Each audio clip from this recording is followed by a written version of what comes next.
네, 신경님의 산에 대하여입니다. 뭐 산에 대하여니까 산에 관련된 작품이겠죠, 그죠? 요 정도 눈치는 우리가 잡아볼 수 있을 것 같아요, 그죠? 화자께서는 산을 보고 있는지, 산에 대해서 생각을 하고 있는 건지, 이거는 뭐 맥락을 통해서 확정을 할 수 있으면 확정을 짓는 것이고, 그게 아니면 그게 명시적으로 드러나지 않고 시를 감상하는 데 있어서 그것이 중요하지 않다면 굳이 따질 필요는 없을 것 같아요, 그죠? 그러니까 만약에 시험에서 물어보면 그때 체크하면 될 것이고, 일단 요 시에서 화자가 무엇을 보고 있고 어떻게 보고 있고 무엇을 어떻게 전개하고 싶은 건지 요것부터 좀 따져보도록 하면 좋을 것 같습니다. 산이라고 해서 다 크고 높은 것은 아니다. 산이라고 해서 모두 다 우리가 뭐 북한산에 뭐 뭐라 그럴까요? 백운대라고 하나? 하여튼 되게 높은 봉우리만 있는 건 아니잖아요. 그죠? 뭐 동네 뒷산도 있을 것이고, 이 산이라는 것은 높은 것만 있는 건 아니고 완만한 것도 좀 있을 것 같아요. 그죠? 다 험하고 가파른 것은 아니다. 어떤 산은 크고 높은 산 아래 시시덕거리고 웃으며 나지막히 엎드려 있고, 또 어떤 산은 험하고 가파른 산자락에서 슬그머니 빠져 동네까지 내려와 부러운 듯 사람 사는 꼴을 구경하고 섰습니다. 화자가 주목하는 것은 크고 높은 산이에요, 아니면 그렇지 않은 산이에요? 그렇지 않은 산이 될 것 같아요. 그러니까 실제로 그 크고 작은 산, 이 작은 산을 보고 있는지 머릿속에 떠오르는지는 잘 모르겠지만, 뭐 어쨌든 화자가 주목을 하고 싶은 포인트는 큰 산이 아니고 작고 완만한 산이다. 동의할 수 있죠. 근데 이 작고 완만한 산은 어떠냐면 시시덕거리고 웃으며 나지막히 엎드려 있습니다. 그러면 일단 의인화 되고 있다는 사실은 우리가 좀 읽어볼 수가 있을 것 같고, 화자께서 그 산이 그렇게 보인다는 거지. 그러니까 화자께서 그 산이, 작은 산들이 시시덕거리고 웃는 모습처럼 보인다. 또 어떤 산은 험하고 가파른 산자락에서 슬그머니 빠져 동네까지 내려와 부러운 듯 사람 사는 꼴을 구경하고 섰습니다. 큰 산과 다르게 이 작은 산이라는 것은 사람과 또 어우러져 지낼 수 있는 거죠. 그리고 높은 산을 오르는 사람들에게 순하디순한 길이 되어주기도 하고, 남의 눈을 꺼리는 젊은 쌍에게, 커플에게 짐짓 따뜻한 숨을 자리가 돼주기도 합니다. 그럼 이 작은 산이라는 존재는 사람과 함께 어울려서 지낼 수 있다. 연대유대 조합 괜찮을 것 같고요. 그리고 사람들로 하여금 숨을 수 있도록 도와주는 것이기 때문에 배려하고 있습니다. 이렇게 읽어보시면 좋을 것 같아요. 그래서 낮은 산은 내 이웃이던 갓난이네 안방 왕골자리처럼 때에 절고, 그 누더기 이불처럼 지진 내가 뱉지만, 눈개비나무 찰피나무며 모시대 개수게 덮여 곤줄박이 개개비 휘파람새 노래소리를 듣는 기쁨은 낮은 산만이 한다. 화자가 봤을 때 낮은 산이라는 존재는 내 이웃처럼 친근한 존재라는 거죠. 가봅시다.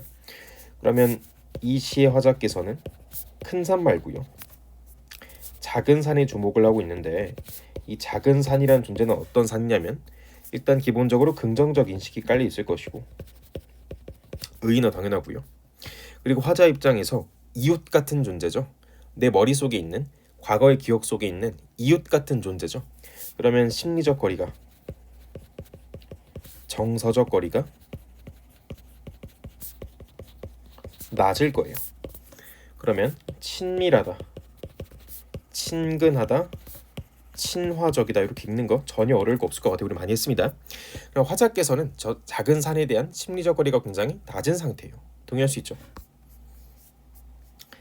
그래서 이 작은 산이라는 존재는 큰 산처럼 저 멀리 있지는 않고 화자 근처에 있으면서 동네 사람들을 부러워하기도 하고 동네 사람들과 함께 있기도 하고, 또 화자 입장에서는 이웃처럼 친근한 존재처럼 느껴지기도 하고, 그러니까 요 작은 산은 화자가 들을 수 있는 여러 가지 소리, 화자가 볼 수 있는 여러 가지 대상들을 같이 볼 수 있는 겁니다. 왜? 같이 있으니까. 그러니까 화자가 느끼는 그 일상 속에서의 기쁨을 산도 느낄 수 있다고 생각하는 거지. 왜? 같이 있으니까. 사람들이 서로 미워서 잡아 죽일 듯 이빨을 갈고 손톱을 세우더라도 칡 넝쿨처럼, 머루 넝쿨처럼 감기고 어우러지는 사람 사는 재미는 낮은 산만이 합니다. 사람들이 치고 받고 싸우고 하더라도 그 속에서도 다른 쪽에서는 또 사람끼리의 또 조화로움이 있을 수 있잖아요. 그럼 낮은 산, 작은 산이라는 것은 사람과 함께 지내고, 작은 산이라는 것은 큰 산과 다르게 사람들의 모습을 지켜볼 수 있는 존재야. 그러니까 사람 사는 모습의 나쁜 모습뿐 아니라 좋은 모습들도 발견할 수 있을 것이다. 왜? 사람과 가까이 살기 때문에. 사람이 다 크고 잘난 것만이 아니듯 다 외치며 우뚝 서 있는 것이 아니는 산이라 해서 모두 크고 높은 것은 아닙니다. 모두 흰 구름을 겨드랑이에 끼고 어깨로 바람 맞아치며 사는 것은 아닙니다. 산 보면은 이렇게 높은 산들은요, 구름이 이렇게 형성되잖아요. 그죠? 구름이. 이걸 이제 겨드랑이에 끼고 산다라고 표현하는 거지. 근데 겨드랑이에 끼고 어깨로 바람을 맞는 산들은 되게 높고 큰 산들 아닙니까? 근데 화자가 주목하는 산은 그런 산이 아니에요.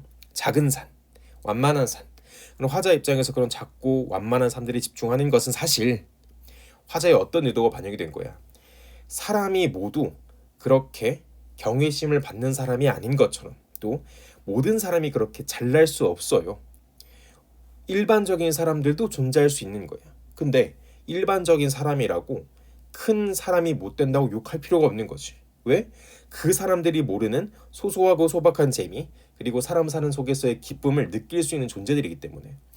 결국에 화자가, 이 시의 작가가 하고 싶은 말은 이거죠. 이 산이 모두 다 크지 않은 것처럼 사람이라는 존재도 모두 그렇게 다 잘 나갈 수 없다. 이 잘 나간다는 것은 개인마다 기준이 다르겠지만 일반적으로 고위직이 된다든지 권력을 얻는다든지 많은 부를 축적한다든지 우리가 지향하는 여러 가지 사람들의 삶이 있지만, 화자가 던지고 싶은 말은 우리 모두 그렇게 될 수는 없다. 근데 그렇게 되지 못한다고 해서 실패한 삶은 아니다. 우리도 우리 나름대로 즐거움이 있지 않느냐. 그러면 이렇게 표현할 수 있겠네요. 화자가 지향하고 있는 삶의 가치를 드러내고 있는 것이지. 어떻게 살아야 된다? 큰 산만이 산이 아닌 것처럼 우리의 삶도 충분히 가치가 있다. 일반적인 사람들의 삶도 충분히 가치가 있는 삶이고, 그런 사람들의 삶을 무시해선 안 된다.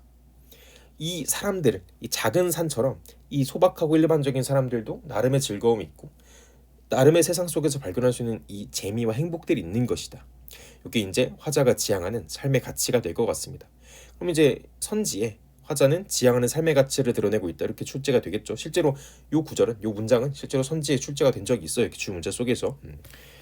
결핍이 있다라기보다는 이렇게 살아야 된다라는 걸 전달하고 싶은 거지. 그러니까 아직 그렇게 평생을 살아보지 않았기 때문에 거기에 대한 결핍은 있겠죠. 그럼 그 결핍을 해소하기 위해선 앞으로도 그렇게 살아가면 될 것입니다. 그래서 화자가 지향하는 삶의 가치를 드러내는 작품이 되겠다,